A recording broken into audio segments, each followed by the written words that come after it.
You hear me? Hands up. That voice sharp, cold, cop's voice cut through the empty street, and for a second, nobody breathed. I remember thinking, in that split second before the world changed, that maybe this was one of those mornings nothing would go wrong, but then a body hit the ground. Just like that, a kid gone. The cop? He thought he'd taken down some kind of threat. But what he really did was shoot the son of a woman who could have erased his entire career with one phone call. And that, let me be clear, wasn't a mistake. That was a message, a line in the sand. So what happens next? You get another cover-up? Or do you watch a whole system come apart at the seams? Yeah, that happened. And I can't tell you which is worse. Aaliyah's house sits on the edge of this sleepy suburb, old brown tile roof, white brick chipped in places, but inside, God, you could eat off the floors. No medals on the wall, no guns by the bed, just order. You'd never guess she once commanded men on missions where a wrong step meant no one came home. Here, she's just mom. Everything's lined up: knives, forks, books, memories. Over the mantel, one photo, Aaliyah, her husband Rhodes, and their son Noel, grinning with a basketball like he's seconds from launching himself into some impossible dunk. That's the only real clue you get a life that's more than it seems. Noel, 16, just at that age where you believe the world can't touch you, and every cut feels like it'll never heal. Every morning, Aaliyah's up before the sun, coffee in hand, checking the locks, the doors. The camera feeds habits from another life, but none of that ever touched Noel. She never brought a weapon inside. This was supposed to be the place where nothing could get him. Noel understood his mother was different. Even if he didn't know all the stories, he saw the discipline, the little ways she shielded him tight ship, soft words, a look across the room that said more than a lecture ever could. That house was all quiet protection, a fragile peace they both took for granted until the day peace wasn't enough. Let me back up a sec. You want to know about Aaliyah? Neighbors barely noticed her, just a quiet woman, kept to herself, drove under the speed limit, not the kind folks gossip about. But behind that, she had a record thick with missions rescues, assaults, more medals than most generals, all sealed under layers of government clearance. You'd never catch her bragging, never see her showing off. Her discipline, you saw it in towels folded square, never missing a call, knowing exactly what her son was doing, where he'd be every hour of the day. Noel, he was the sharp kind, always thinking, sometimes too quick with a comeback, but he knew what was right, even if he didn't always pick the quiet road. Nearly as tall as his dad, deep brown skin, shoulders broad, eyes steady, never looked down, never apologized for standing tall. His dad, Rhodes, a military man himself, was mostly a voice on the phone. Every Sunday, same time, no matter where the war took him. That's how men like him show love, with the seconds they refuse to waste. That morning was ordinary.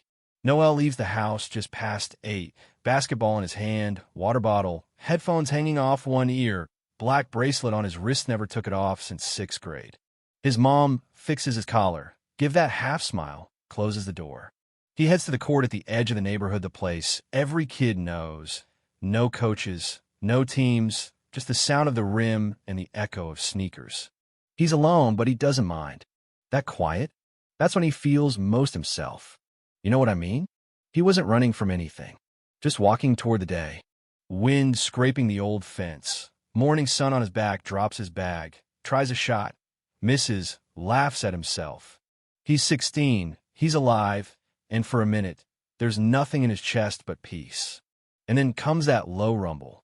Police car, just another part of the neighborhood background, except this one stops. Out steps a white cop, broad-shouldered, no smile, eyes cold and measuring. He's not just here to patrol. You can tell. Noel doesn't turn right away, just keeps walking, pretending maybe if he moves casual, nothing happens. But nothing was casual about that moment. Cop asks, "Out here early, huh?" Noel nods, grips the ball, remembers what his mom always said: never approach unless told to. The officer scans the court. Eyes land on Noel's jacket pocket. What you got on you? Not friendly, not curious. Just the kind of question that draws a line in the dirt. Water, jacket, Noel says, voice even, but his heart is starting to hammer. The cop steps closer, presses. Got ID. It's a public court, what? You need proof of address to play ball now? You can see where this is going, right? Noel can, too. He stands his ground. Chin up, eyes steady, not challenging but not shrinking either. And that right there, that's what got under Peterson's skin.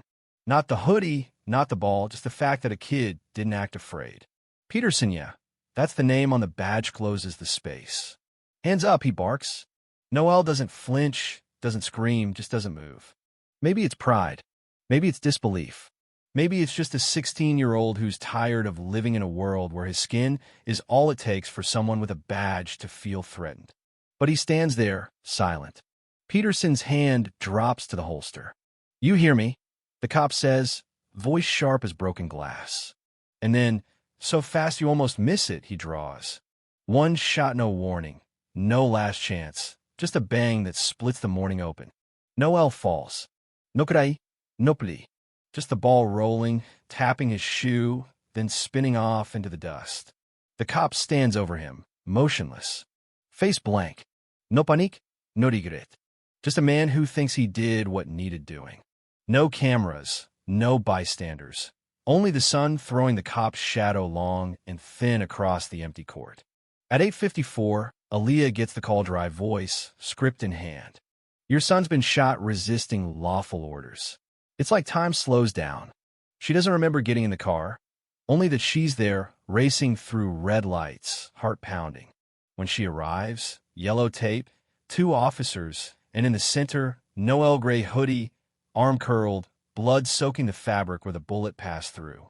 The bracelet still on his wrist, like it's holding onto what's left of him. She kneels beside him, touches his cold hand. She doesn't cry, she just takes it in, every detail, because that's what her training taught her. You read the room. You read the faces. You read the world for what it is. She sees Peterson across the court still, steady, eyes blank. A junior officer whispers something to him, but he barely nods. He's not scared. He's not even sorry. But Aaliyah? She knows this isn't about one bad cop. She's seen systems built to shield the guilty, to write off bodies as paperwork. She gets up, memorizes every angle where Noel fell, where the cop stood, the old camera on the pole that maybe, just maybe, saw everything. Turns out, that camera still worked. Old tech, mostly forgotten, but Aaliyah knows her way around a surveillance map. She calls in favors, tracks down the footage before it's wiped. She sees it all, her boy, hands rising, moving slow, not threatening. The cop's gun coming up, the shot, the body falling. No resistance. No reason, just execution. That's her breaking point. She gathers stories, old complaints about Peterson, other boys roughed up, threats swept under the rug, files closed for the sake of department reputation. Every line in those reports says the same thing, nothing to see here. But Aaliyah? She's done watching. She pulls the files, the footage, the audio, everything. Threads them together like a net no one can escape. She shares it first with the military's internal affairs people who know her, trust her judgment. They see the truth, see the pattern, and finally, the system cracks. The city's police chief is called up for questioning. Turns out, he signed off on every cover-up, every closed case. The media runs wild. The story explodes, Noel's hands raised, the shot, the silence that followed. The hashtag, he raised his hands, floods every screen. But here's the twist, Aaliyah doesn't go on TV. She doesn't rant. She shows up to a quiet press conference, no black clothes, no tears, just tells the story straight. My son wasn't a hero. He didn't do anything special. He was just a kid who stood tall. And that was enough to get him killed. She looks every reporter in the eye, says the fault isn't in the child. It's in a system that teaches men with badges to see danger where there is none. Peterson is suspended, Sutter chief goes down, and the protests start. But they're not just angry. They're relentless, deep, quiet fury, people painting justice is not a rank. It's a refusal to look away, on walls, on benches, on every street corner. Officers quit, files are unsealed. A generation starts to ask the real question, where will I stand when it happens in front of me? In the end, there's no big speech, no parade. Aaliyah returns to the court, the same ground where her son fell. She brings Noel's ball, the old bracelet, and places them at center court. No fanfare, no ceremony. People gather, kids, parents, strangers. They don't clap. They don't cheer. They just stand silent, letting the truth settle like dust. Some cry. Some can't look away. And that's when you know something's changed. Justice didn't come from a verdict. It came from a mother refusing to let silence win. And as she walks away, the world doesn't turn back to normal.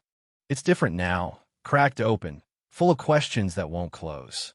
Because the real story, it's not about one kid or one cop.